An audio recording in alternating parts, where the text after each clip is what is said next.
Sarah Williams had always belonged to the sky. As a little girl growing up in Kansas, she would lie flat on her back in the summer grass, eyes locked on the endless blue above, watching fighter jets slice through clouds like silver arrows carrying dreams. One day, she whispered to herself, "That'll be me up there." Her father laughed.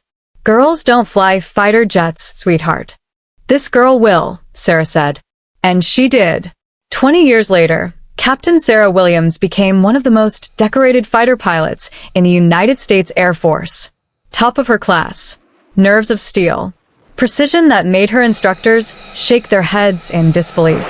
She had proven everyone wrong. She owned the sky. But the sky, as she would later learn, could be both freedom and a prison. It was during a NATO training program in Germany that Sarah met Daniel Okafor. He wasn't a soldier.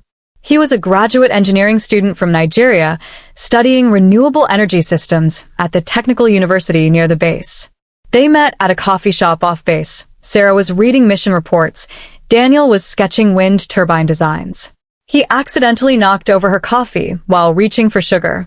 "I'm so sorry," he said, his accent soft and warm, his smile genuinely apologetic. Sarah looked up, ready to be annoyed. But when she saw his kind eyes, something shifted inside her. "It's fine," she said. "Just buy me another one?" He did. And then he sat down. And they talked for 3 hours. Daniel was different from anyone Sarah had ever known. While she lived in a world of precision, discipline, and combat readiness, Daniel spoke about community, connection, and building things that helped people. He talked about his village back home, a place called Ugbodu, tucked into the hills of southeastern Nigeria. He described red soil roads that turned to rivers when it rained. Mango trees so old they'd seen 3 generations grow beneath them. Loud, joyful family gatherings where cousins, aunts, uncles, and neighbors all became one. "We don't have much," Daniel said, "but we have each other. That's everything." Sarah found herself drawn to his calm, his gentleness, his deep love for family, things her military life had never allowed her to fully experience. He admired her courage, her strength, her unwavering commitment to duty. 2 years later, they were married. "You have to come see it," Daniel said one night as they lay in bed in their small apartment near the base. "You have to see Ugbodu. Meet my mother, my father, my brothers. You have to understand where I come from." Sarah smiled, running her fingers through his hair. "I will. I promise. As soon as I get leave, we'll go." But leave never came. Deployment after deployment. Mission after mission. The world was always on fire somewhere, and Sarah was always called to fly into the flames. "Soon," she kept saying. "I promise soon." Daniel would nod, but she could see the sadness in his eyes. He missed home. He missed his family. And Sarah kept putting it off. It was a Tuesday night when Captain Williams received the briefing. Classified. High priority. Eyes only. She sat in the operations room with 11 other pilots, all staring at the screen as the intelligence officer laid it out. "We've identified a militant training camp in a remote region of southeastern Nigeria. Intelligence confirms the presence of hostile forces planning coordinated attacks on civilian infrastructure. The camp is isolated. Minimal collateral risk. Your mission is to neutralize the target before they mobilize." The screen showed satellite images, a cluster of structures, dirt roads, dense vegetation, no names, no village, just coordinates. Target, 6.4521 degrees north, 7.5248 degrees east. Rules of engagement are clear, the officer continued. This is a precision strike. In and out. You have a 4-hour window. Sarah studied the images. She'd done this 100 times before. Identify target. Lock coordinates. Execute mission. Return to base. It was her job. Her duty. Her hand didn't shake when she signed the mission acceptance form. At 0200 hours, Sarah's F-16 roared down the runway and lifted into the black sky. The night was clear. Stars stretched endlessly above her. For a moment, she felt that old childhood wonder. The freedom, the power, the beauty of flight. Then her headset crackled. Viper, 2. You are approaching target zone. Coordinates locked. Confirm visual. Sarah looked down at her targeting Viper 2, ready system. to engage. The infrared Viper imaging 2, you are showed cleared heat to engage. signatures, Copy, buildings, engaging now. movement, possible hostile activity. Everything Locking matched target the now. intelligence. Viper, 2 confirmed. Target locked. You are cleared hot. Execute strike. Sarah took a breath. Then she pressed the button. 2 AGM.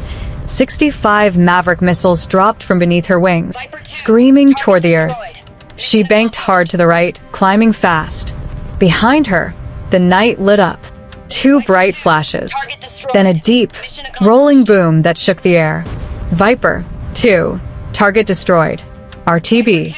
Return to base. Mission complete. Sarah flew home in silence, the stars above her now feeling colder than before. 3 weeks later, Sarah finally got the leave she'd been waiting for. "We're going," she told Daniel, her voice filled with excitement. 2 weeks. You, me, and Ugbadu. I'm ready to meet your family.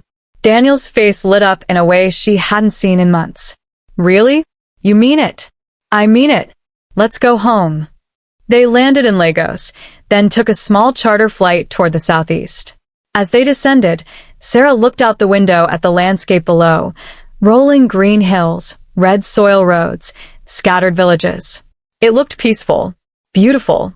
Daniel squeezed her hand. I can't wait for you to meet everyone. My mother is going to love you. And my brothers, they'll probably challenge you to a wrestling match. Sarah laughed. I'd like to see them try. But when the car finally turned onto the dirt road leading into Ugbadu, the laughter died. Something was wrong. The road was lined with people dressed in black. No children running. No music. No voices calling greetings. Just silence. And smoke still rising faintly from the distance. Daniel's smile faded. What happened here? The car stopped. An elderly man, bent with age, walked slowly toward them. His face was lined with tears. Daniel, the man said, his voice breaking. What happened? You've come home. Are you all Uncle okay? Chitty, what's going on? Where is everyone? Where's my mother? The old man closed his eyes. They're gone, my son. They're all gone. Daniel staggered backward.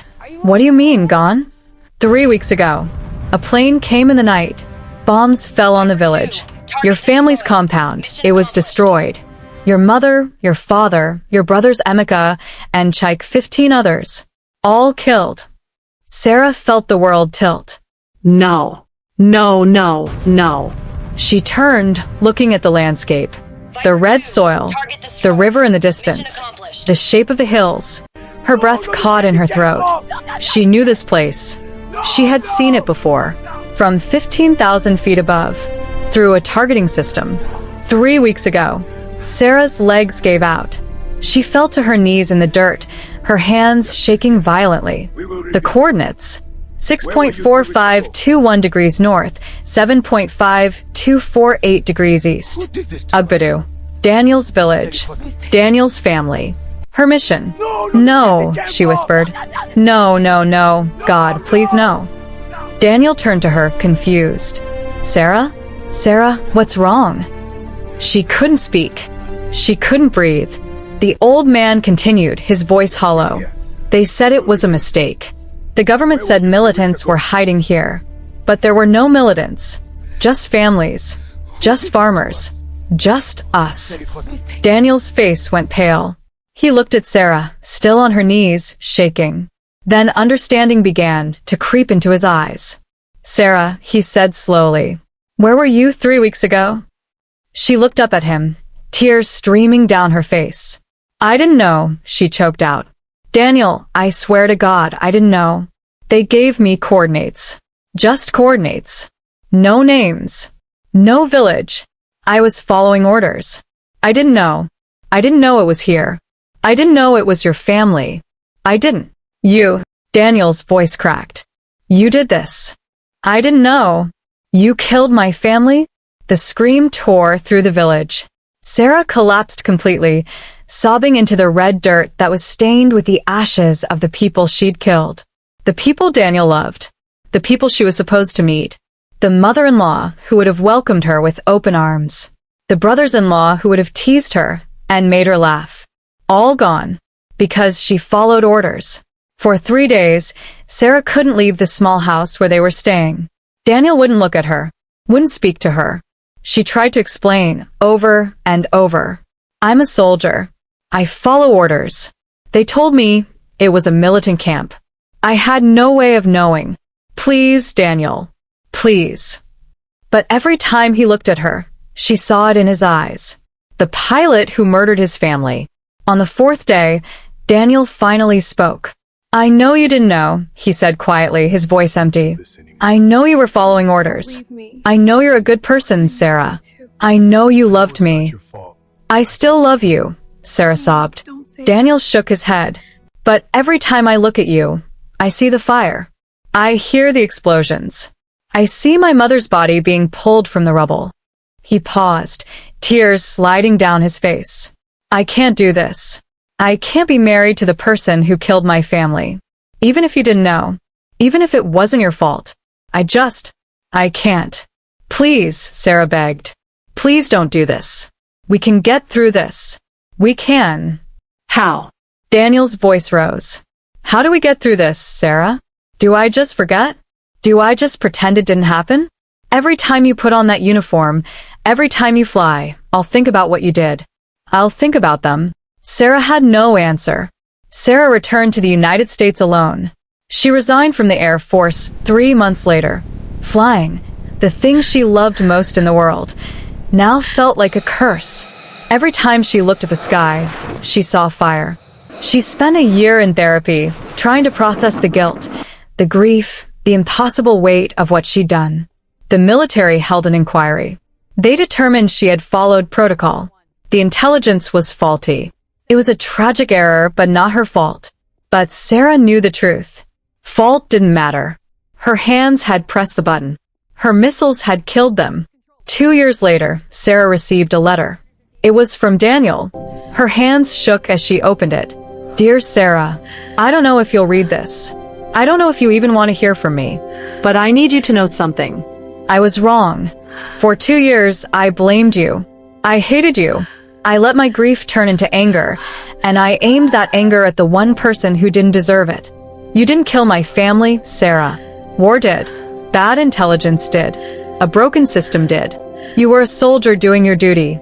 You were following orders based on information you trusted. You didn't know. I know that now. But I was so broken, so lost in my pain, that I couldn't see it.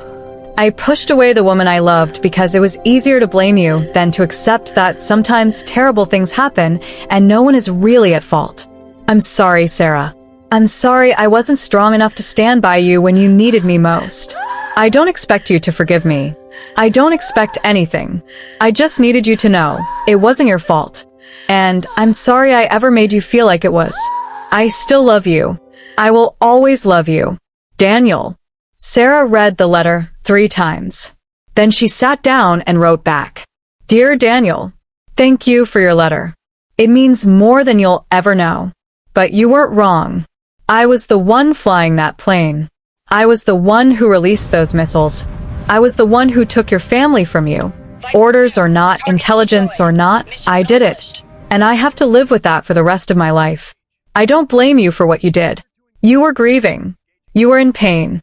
You needed someone to be angry at, and I was the only person there. I understand. I still love you too, Daniel. I probably always will. But some things break in ways that can't be fixed. And maybe that's okay. Maybe we were never meant to carry this together. I hope you find peace. I hope you heal. I hope one day you can remember your family with joy instead of sorrow. Take care of yourself. Always, Sarah. Sarah never remarried. She moved to a small town in Oregon, far from any military base, and became a teacher. Every year on the anniversary of the strike, she plants a tree. 15 trees now stand in her backyard. One for each person who died that night.